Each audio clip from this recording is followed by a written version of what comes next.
This is Texans TV. Texans Extra Points is sponsored by Community Coffee, strong as our roots, by Reliant, the official energy provider of the Houston Texans, and by your Houston area Ford dealers. Ford is the best in Texas, and by Emoji, the official business bank of the Houston Texans.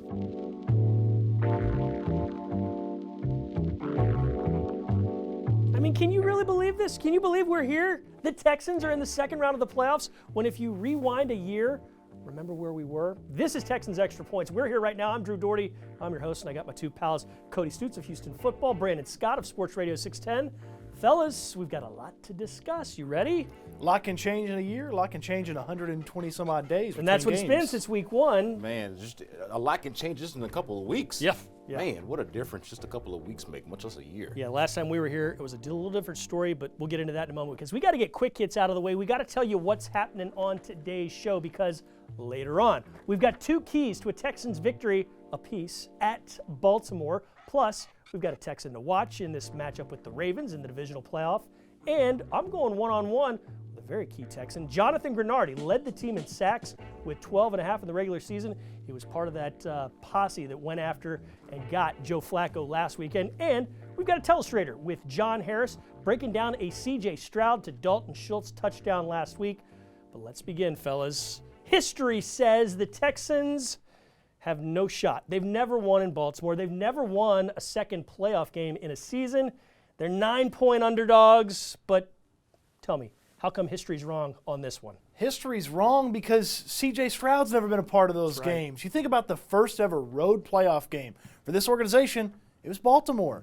But they didn't have their starting quarterback who was playing really well that year. They had T.J. Yates, and Yates gave it a go. He couldn't get it done. C.J. Stroud, big game. I like the Texans' chances. I like that too. Yeah, what's the deal with history This here? depends on what type of history you like. How about the history of the Baltimore Ravens having won only one playoff game since 2014? Like it that. depends on what history you want to lean into. How about C.J. Stroud being the youngest starting quarterback in the NFL history to win a playoff game? You could lean into that history. You can argue whichever side of history that you want. But C.J. Stroud, as Cody mentioned, was not a part of it, and I think he's kind of making his own history right now. Yes, let's forget history. Let's look at the future. Call your shot. We're doing it. Call your shot on Saturday. In Baltimore, C.J. Stroud will... C.J. Stroud will pull a Hakeem Olajuwon. Now, let me explain.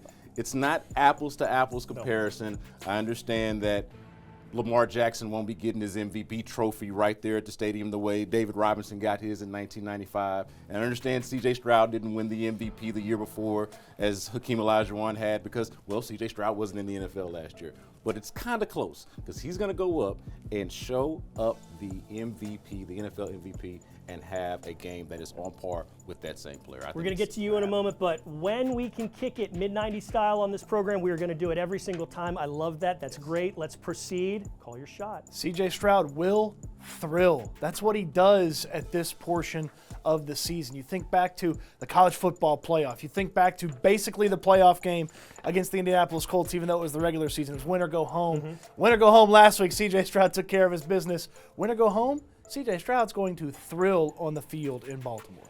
4.5 yards a carry. That's what the Ravens defense has given up this season, which kind of surprised me when I saw it and looked back at it. But over-under, Texans going to hit the 4.5? I'm going to say under just by the fact of if you're passing the ball really well and then later in the game, you don't need big chunks out there to run the clock out. You just need 4 yards in a cloud of dust to keep that thing moving. And the Texans have been known to throw the ball to kind of simulate some of that running game. So I'm going to go under, not because I don't believe in Devin Singletary or the rushing attack. I just don't know that they're going to need it if they're passing the ball well. Yeah, just to be a contrarian, I'm going to go over because Cody went under. I think it can happen this way. They're going to muck it up a little bit. It'll be kind of difficult. I understand the Ravens don't have a great rushing defense. We'll talk about that a little bit later. But I think Devin Singletary's got some big playability. We'll also talk about that, too. I think he's somebody that can run for a 25, 30-yard rush here or there and to kind of inflate the per carries number. So I like Devin Singletary having at least one or two really big plays, chunk plays. All right, when we do spin the wheel, if we'd have done this last week, if you'd have said Brevin Jordan, you would have been right. He had a 76-yard touchdown catch. Said Dalton Schultz, same, a big, long touchdown catch. Nico Collins did what he did. So let's spin the wheel. Who's the pass catcher for the Texans who shines in Baltimore? I'm going to go with Robert Woods. I know that it's been a while since Robert Woods had a big game. But he played well in week 1 there, yeah. He played well in week 1, and if you go back, this is something that we've talked about before. We have been waiting for Robert Woods to sort of recapture those early season moments that he had, and I think that he had it in week 1 in Baltimore. I think we'll see it again. Okay. I'm going right back to the well. Brevin Jordan. Nice. And that's a unique athleticism profile for attacking what the Ravens do. You want to get after those linebackers. You want to take them away from the box, make them go cover Brevin Jordan. And who knew he had that kind of speed in him? Devin Singletary didn't know it, much to Brevin Jordan's chagrin. But Brevin Jordan turning on the Jets for some big plays. How about that? He looked like a sprinter out there the other day. That was pretty cool stuff. And you know what else was cool? Another tight end, Dalton Schultz, catching this touchdown pass from C.J. Stroud. And it's all detailed. X's and O's wise by John Harris in this week's version of the Telestrator.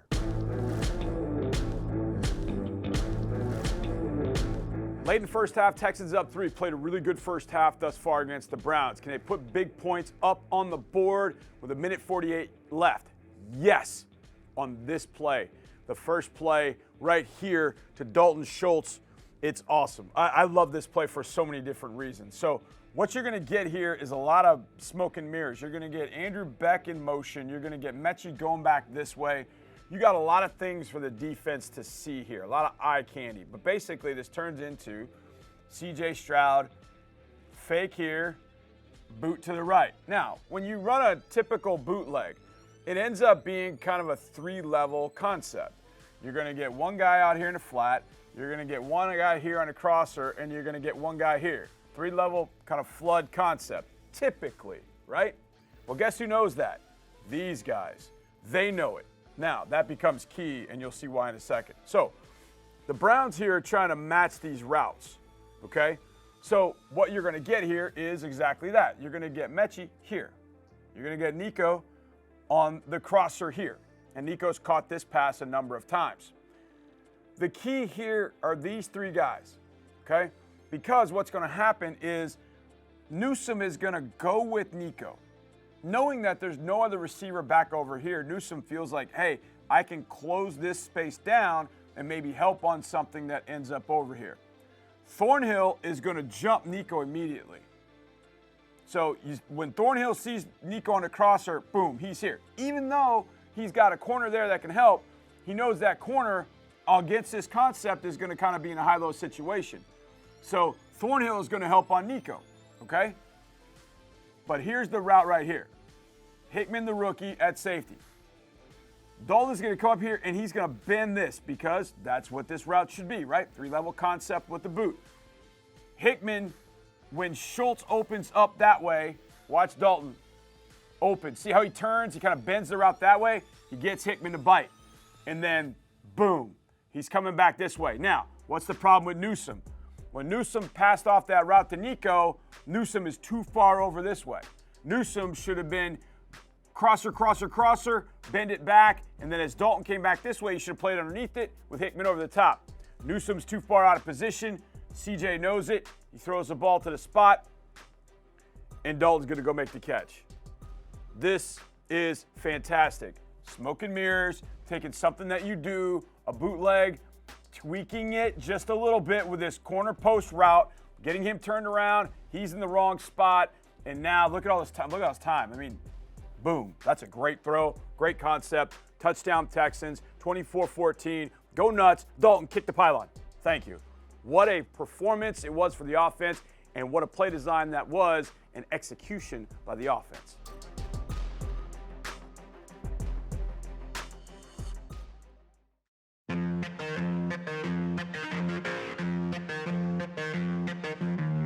Flacco to throw. Flacco, it's picked off. Here we go to the left, 25, 20, 15, 10, 5. Touchdown, Christian Harris. That's the second one. Second pick six of the game. Pick sixes are awesome, especially that one. It was the second consecutive play in which the Texans intercepted a pass, took it back for a touchdown. Christian Harris, he's a bad man. You guys are not going to, I'm not going to say y'all are bad, but you're good guys. Cody Stoots, Brandon Scott, Drew Dougherty here. But Christian Harris is a bad man, like I said. So on the scale of bad, with the least bad being Michael Jackson's Bad song, and the most bad being the Big Bad Wolf. My 2-year-old, terrified by the Big Bad Wolf right now. Where is Christian Harris on the bad scale? I feel like Mr. Thorogood said it best. He's bad. Bad to the bone. Okay. Christian Harris, you can just rely on him now, which is something that I don't think happened a lot in his rookie season. In the first half of the season wasn't the case, but you can rely on Christian Harris. You could trust him, be it coverage, stopping the run. He's bad to the bone. Better than Michael Jackson bad, so I'm going to put him somewhere around Thriller. So before bad, if I can play the game a little differently there. So Thriller was the apex. Yeah, that's the apex, and that's where I feel like Christian Harris is right now. I'm not saying he's never going to get better, but he's playing linebacker about as well as you could ask a linebacker to play right now. It's that high of a level, so I'm going to put him at Michael Jackson Thriller level, just a little bit better than bad.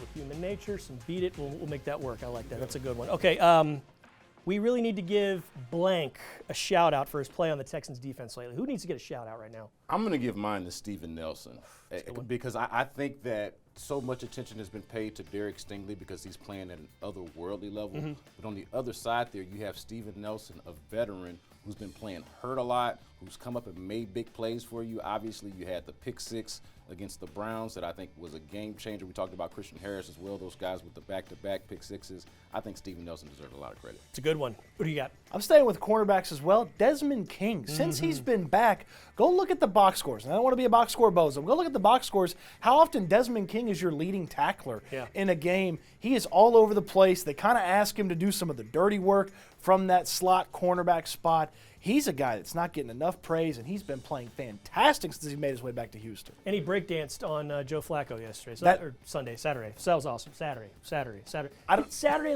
It's Texans' own Saturday this season. Yeah, Saturday's a tradition now, Drew. We got to get with it, man. It's a good thing, 3 straight weeks. Okay, is Derek Stingley the greatest, quietest player around right now? Yeah, he's got to be. Like, he's just the quietest player, period. Fortunately for the Texans, he's been great. Yeah. So it works out. So he's the greatest, quietest player. He would be the quietest even if he wasn't great. But, yeah, no, I think there's something to Derek Stingley just kind of going about his business silently and just saying, ask him, he'll just say, hey, check the tape. That is probably the most common used phrase that Derek Stingley has. Just say, go look at the film. You could say so much about a guy that says so little. It's almost like a samurai. The honor, the respect. They don't need to talk. They let their sword do all the talking. Derek Stingley doesn't need to talk. He lets all the film do the talking. We get samurais, breakdancing, Michael Jackson thrill. It all happens on this show, mid-90s references. That's why you're watching Texans Extra Points.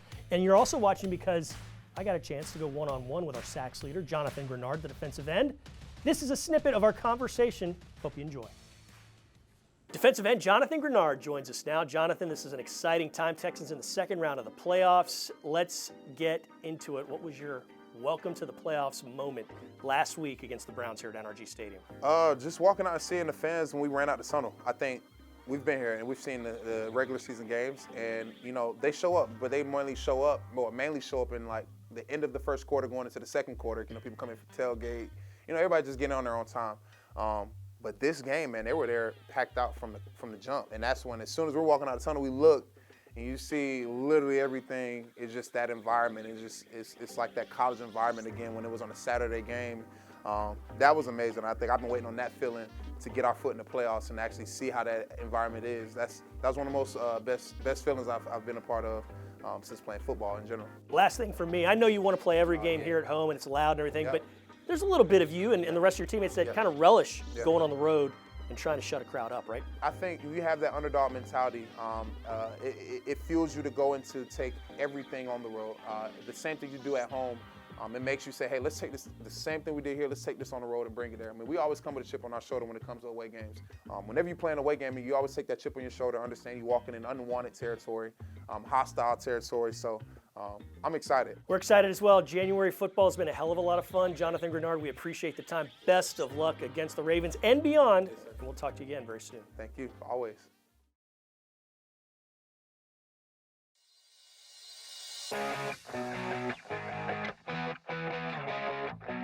Pass to Brevin Jordan, right side across the 35, cuts inside 40, 50, the 40, right sideline. He's going to go all the way. Brevin Jordan to the end zone. No flags, touchdown. A 76-yard touchdown pass from C.J. Stroud. Texans would not trail after that one. It was a carnival from that point on in the stadium on on Saturday last week. This is Texans Extra Points. Drew, Brandon, and Cody. And guys, true or false? Lamar Jackson is a shapeshifter. I'll begin with you. Yeah, I'm going to say true. He's just otherworldly. There's nothing, I don't think that there's a player comparable to him. And you talk about MVP, not just value to their team, but value to the league. There's just, it's impossible to game plan for him, impossible to simulate. He's just really incredible to watch. He's really evolved and turned into a guy that you can trust implicitly without any concern that he's going to make a mistake or mess it up. And when he does, he's talented enough to overcome it. This Ravens defense, you can get them if you're running the ball effectively. You don't have to have huge plays, but go out there, make them worry about Devin Singletary. Make them worry about play action. Make them worry about some of those fakes that we saw against the Cleveland Browns. Just a step. That's all C.J. Stroud and the offense need. Yeah. Just a step, and then you get that passing attack going, but you got to run the ball effectively against this Ravens team to really get to them. Yeah, 100%. I think if there's a flaw in the Ravens defense, and there's not many, I mean, this is an excellent unit, excellent team overall, certainly on the defensive side, but if there's anything that you should be able to do well, it should be run the ball. And on the Texans side of it, we got to remember, they didn't necessarily have their identity figured out in the run game in week 1 when they first played the Ravens.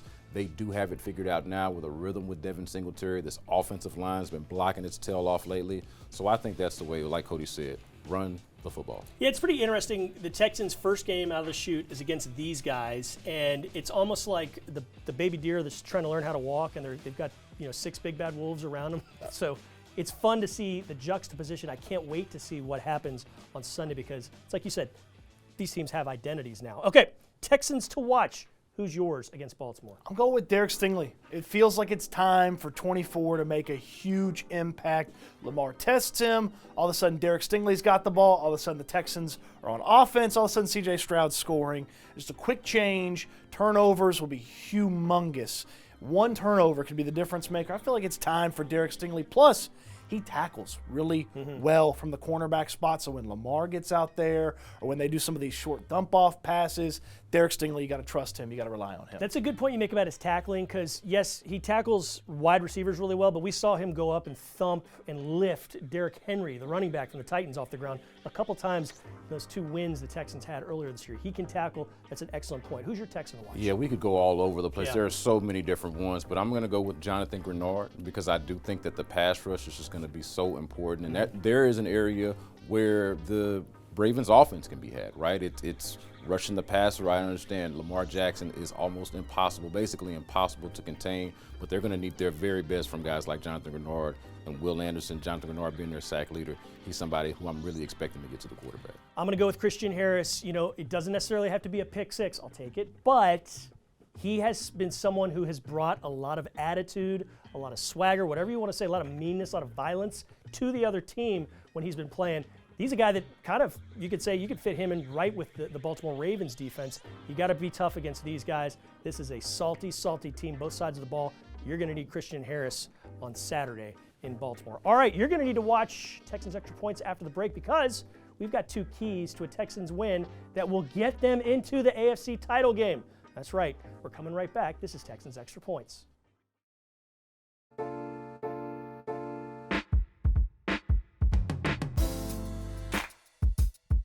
Extra Points has been sponsored by Community Coffee, Strong as Our Roots, by Reliant, the official energy provider of the Houston Texans, and by Mattress Firm, the official sleep partner of the Houston Texans. We're back. This is Texans Extra Points. It's Drew Dougherty and Brandon Scott and Cody Stoots. And guys, it's that time of the show where we close things off, put a big bow on it, and get 2 keys to a Texans win. What must Houston do to come away from Baltimore with a big fat W? All right, key number 1, appropriately aggressive. You think back to that first matchup, couple of go-for-its on 4th down, didn't go the Texans' way. The one in the second half set the Ravens up on a short field. It was all she wrote, basically, after that. So appropriately aggressive. I like what D'Amico Ryans and Bobby Slowick have done with going for it on offense over the course of the season. So I'll go appropriately aggressive. And the other one, keep that swarm going. I've been watching all these playoff games, and you know what I've been noticing? Guys falling off of guys with the ball. bad tackling, poor tackling form. The Texans haven't been doing that. They've been swarming, lots of guys to the ball carrier. Keep that up, especially against this tough Ravens offense that's got a lot of guys that want to run through you instead of around you. Those are excellent points. How about you? 2 keys, 1 theme. Hit them where they are hurt. Hit them where they are hurt, and those are 2 areas we talked about earlier. The pass rush, and that's the Texans' pass rush. Look, the Ravens' offensive tackles have been good in the past. They haven't been as good lately. They've been a banged-up team. Talk about hit them where they're hurt. They've been a banged-up team, and I think that they are vulnerable to an effective pass rush, which we have seen the Texans be able to generate as of late. Then on the other side of the ball, running the football, as Cody talked about earlier, as we talked about earlier. I feel like with a team that's as strong as the Ravens, has as much going for them against the Ravens, you need to exploit whatever few weaknesses that they might have. So I think it's going to be ultra important. We know C.J. Stroud, or expecting C.J. Stroud to have a big game, right? We've seen so much of it. But what can you do in the run game where this team is specifically a little bit weaker? I think you need to hit them where they hurt. All right. I think you two were on the first show that I said this, but I'm going to go with stay dynamite. I know that doesn't really make much sense, but trust me, it makes sense when you think about it. But keep hitting them deep. Keep hitting them with explosive plays, whether it's a long run by Devin Singletary, whether it's a short little flare to Nico Collins that he takes for a big gain, or like Brevin Jordan. But stay dynamite. Hit them with explosives along with what these guys are talking about, running the football and being appropriately aggressive. And then give me +2, baby. I asked for it last week and I got it. The Texans got 2 takeaways as opposed to 0 turnovers, and they happen to score on both of those takeaways. I'll just take points. I'll take a field goal on one, but give me 2 more. Then you turn the ball over to Baltimore, and I think the Texans are going to have a happy flight home and a lot to get forward to or look forward to when they return to Houston. Cody, Brandon, appreciate the time. Let's do it again sometime soon, maybe in February. Threaten me with a good Don't time, threaten me man. with a good I'm time. trying to tell you. We appreciate you watching. This has been a lot of fun. We're enjoying this ride. Hope you're enjoying the journey as well. This has been Texans Extra Points, and we'll see you again very, very soon.